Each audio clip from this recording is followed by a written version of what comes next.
నమస్తే ఫ్రెండ్స్, నేను మీ లక్ష్మిని. Welcome to Lakshmi kitchen. ఈ రోజు మన రెసిపీ ఏంటంటే డబల్ కా మీఠా చేసుకున్నామండి. డబల్ కా మీఠా కావాల్సిన వస్తువులండి. డబల్ కా మీఠాకు మిల్క్ బెడ్ తీసుకున్నానండి. నేను 6 బెడ్లు తీసుకున్నాం. 6 బెడ్లకు సైడ్కున్న బ్రౌన్ పార్ట్ అంతా కట్ చేసుకున్నాం.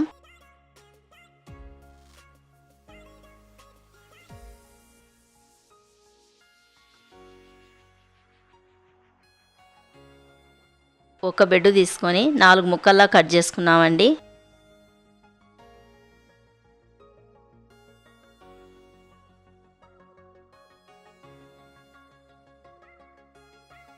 ముందుగా గ్యాస్ ఆన్ చేసుకున్నాం.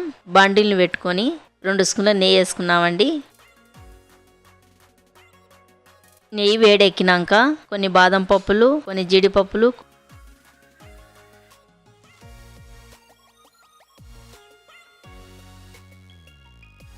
కొన్ని కిస్మిస్లు అన్నీ బాగా ఫ్రై చేసుకున్నామండి.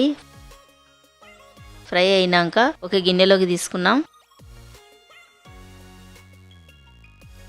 బెడ్ ముక్కలను ఫ్రై చేసుకున్నామండి. ఇక్కడ నెయ్యి సరిపోదు, కొంచెం ఆయిల్ తీసుకున్నాం. 5 స్పూన్ల ఆయిల్ తీసుకున్నాను. ఆయిల్ నెయ్యి వేడెక్కినాక కట్ చేసుకున్న బెడ్ ముక్కలు వేసుకున్నాం. ఆయిల్లో ఎన్ని పడితే అన్ని వేసుకున్నాం. అటుపక్క ఇటుపక్కకు బ్రౌన్ కలర్ వచ్చేంత వరకు బాగా ఫ్రై చేసుకొని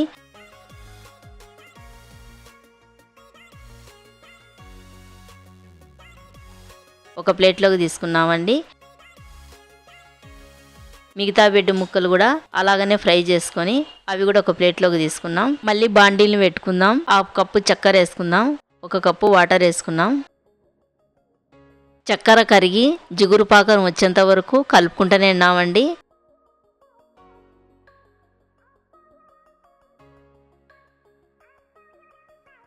జిగురు పాకం వచ్చిందండి. మనం ఫ్రై చేసుకునే బెడ్ ముక్కలు ఉన్నాయి కదా, బెడ్ ముక్కలు వేసుకున్నాం. బెడ్ ముక్కలు వేసిన తర్వాత అంతా ఒకసారి బాగా కలుపుదామండి.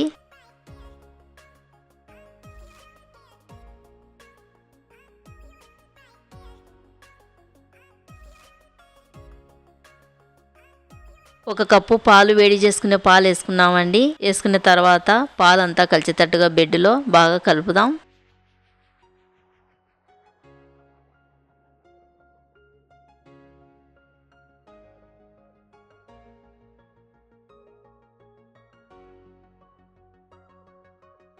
ఒక స్పూన్ యాలకుల పొడి వేసుకున్నాం.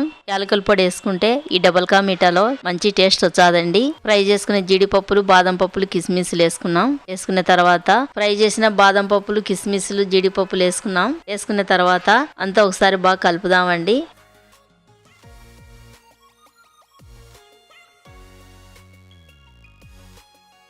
కలిపిన తర్వాత గ్యాస్ ఆఫ్ చేసుకొని బాండీలు కింది దింపుకున్నాం. అంతేనండి, మన డబల్ కా మీఠా రెడీ అయిపోయింది. చూడండి, ఈ డబల్ కా మీఠా చూస్తుంటే నాకు నోరు ఊరిపోతుంది. ఈ వీడియో అయిపోతానే ఈ డబల్ కా మీఠా అంతా లాగించేస్తానండి. నా వీడియో నచ్చితే నాకు లైక్ చేసి సపోర్ట్ చేయండి. ఇంకో కొత్త రెసిపీతో మళ్ళీ కలుద్దామండి.